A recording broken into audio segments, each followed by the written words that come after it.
को हुनुहुन्छ घर? आमा कपडा राखिलिन्छ।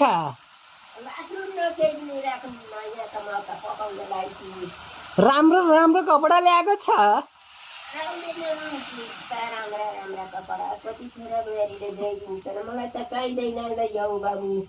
आएर त हेरिलिनुहोस्, मन पर्यो भने राखिले ल।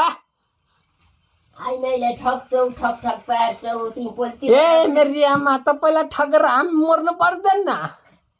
अन्तिर बाबुलाई मिलाएर दिन्छौ, मलाई त महँगो खान्छौ। यस्तासित के राख्ने भाइ? छोरा बुहारीले ल्याइदिन्छन् मलाई त जति भन्दा त्यति। सधैँ आइरहन्छ, तपाईँलाई भरोसा छैन? मलाई त चाहिँदैन बाबु, लैजाऊ तिम्रो कपडा। मलाई त जति पनि छन् छोरा आएर त हेरिलिनुहोस् एकपटक।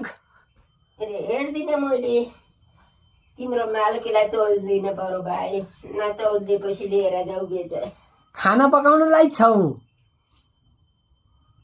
एक छाक भात खान देऊ, म एउटा चन्ना दिन्छु।